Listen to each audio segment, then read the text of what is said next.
Assalamualaikum warahmatullahi wabarakatuh. Selamat siang dan salam sejahtera untuk kita semua.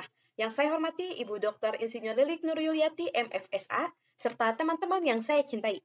Perkenalkan kami dari kelompok 5 yang akan membahas terkait topik pengambilan keputusan dan penyelesaian masalah dalam lingkungan keluarga. Yang beranggotakan saya sendiri Indriani Nurjana, Zara Zanyata, Ilham Rinardi, Sultan Hilalki, dan Angga Saputra. Oke, baik. Untuk memulai, mari kita pahami bersama pentingnya pengambilan keputusan serta bagaimana dampaknya. Yaitu yang pertama, pengambilan keputusan dalam keluarga. Pengambilan keputusan dalam keluarga yang melibatkan seluruh anggota keluarga penting agar keputusan yang diambil dapat bersifat adil, mencerminkan kepentingan bersama, serta mendukung kesejahteraan setiap individu di dalam keluarga. Yang kedua, pola komunikasi terbuka dalam penyelesaian masalah. Keluarga yang memiliki pola komunikasi terbuka memberikan kesempatan kepada setiap keluarga untuk mengekspresikan pandangannya serta ikut terlibat dalam pemecahan masalah. Dan yang ketiga, dampak pengambilan keputusan bersama.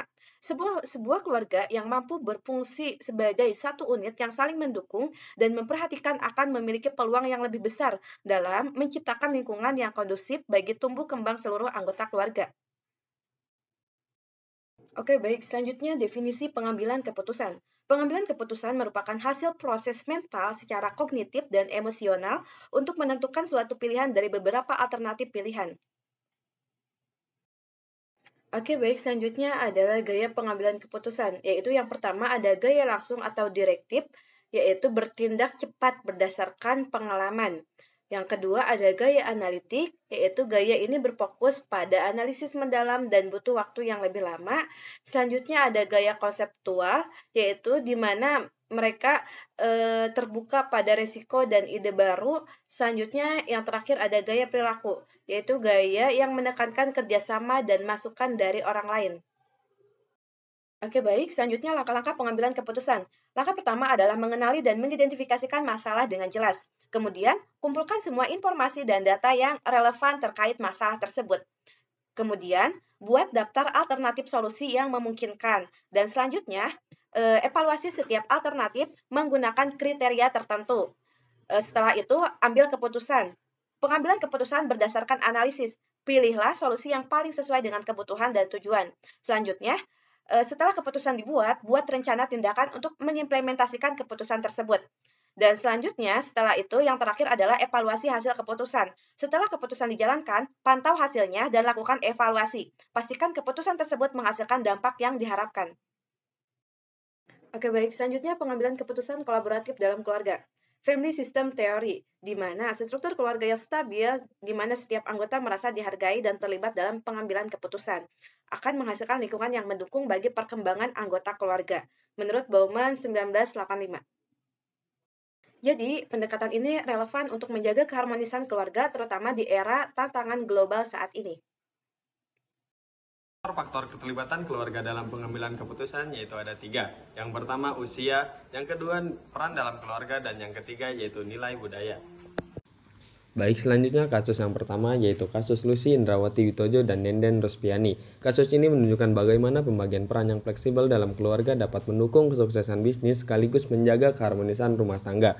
Lucy berhasil mengembangkan bisnis online karena suaminya mengambil peran besar dalam mengurus anak dan tanggung jawab rumah tangga.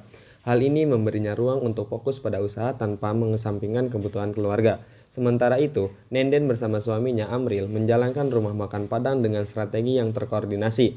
Amril dengan keahliannya bertanggung jawab di dapur untuk menjaga kualitas makanan, sedangkan Nenden mengelola pemasaran daring, bahkan hingga menjangkau pasar internasional. Contoh ini menegaskan bahwa komunikasi, kerjasama, dan pembagian tanggung jawab yang seimbang dapat menjadi kunci untuk mengatasi tantangan modern, baik dalam bisnis maupun keluarga. Hal ini membuktikan bahwa pasangan yang saling mendukung mampu menciptakan sinergi untuk mencapai keberhasilan bersama. Selanjutnya itu studi kasus yang kedua, fenomena TKW di Desa Blimbing, Kecamatan Dolopo, Kabupaten Madiun, muncul sebagai solusi cepat untuk mengatasi tekanan ekonomi keluarga. Dalam kasus ini, perempuan mengambil peran sebagai tulang punggung keluarga, meskipun harus meninggalkan rumah dalam waktu lama. Hal ini menciptakan dilema bagi suami yang harus menyesuaikan peran mereka di rumah dan mempertimbangkan dampaknya pada pengasuhan anak serta hubungan keluarga. Melalui proses negosiasi, keluarga memutuskan istri bekerja sebagai TKW, sementara suami mengambil tanggung jawab domestik. Keputusan ini membawa manfaat finansial yang signifikan, seperti pemenuhan kebutuhan dan tabungan, meskipun disertai tantangan emosional seperti kerinduan dan perubahan dinamika keluarga. Evaluasi ini menunjukkan pentingnya komunikasi untuk menjaga hubungan tetap harmonis selama keterpisahan fisik ini. Selanjutnya yaitu kasus yang ketiga. Kasus yang terjadi di Kecamatan Watu Malang, Kabupaten Wonosobo, mengungkapkan tantangan keluarga Jawa dalam menghadapi tanda bahaya kehamilan. Mayoritas keluarga, 65%, masih kesulitan dalam pengambilan keputusan yang tepat akibat pengaruh budaya tradisional, rendahnya tingkat pendidikan, dan keterbatasan ekonomi. Proses pengambilan keputusan sering terhambat oleh konsultasi dengan keluarga besar atau tokoh masyarakat yang memperlambat tindakan medis yang dibutuhkan. Seringkali keputusan tersebut dipengaruhi oleh faktor ekonomi dan pengaruh kebiasaan lama, seperti lebih memilih pengobatan tradisional yang lebih murah. Hasil penelitian ini menekankan pentingnya edukasi kesehatan, peningkatan akses medis, serta perubahan dalam pendekatan budaya untuk mempercepat keputusan yang lebih tepat, sehingga mengurangi resiko pada ibu hamil dan janin. Kesimpulan dari video ini menyoroti pentingnya kolaborasi dalam pengambilan keputusan dan penyelesaian masalah dalam keluarga untuk menjaga stabilitas serta keharmonisan hubungan antar anggota keluarga. Proses pengambilan keputusan ini melibatkan tahapan terstruktur, mulai dari identifikasi masalah hingga implementasi solusi. Proses pengambilan keputusan dalam keluarga melibatkan seluruh anggota keluarga agar keputusan yang diambil dapat bersifat adil, mencerminkan kepentingan bersama, serta mendukung kesejahteraan setiap individu di dalam keluarga. Faktor-faktor seperti usia, peran dalam keluarga, dan budaya mempengaruhi keterlibatan keluarga dalam pengambilan keputusan.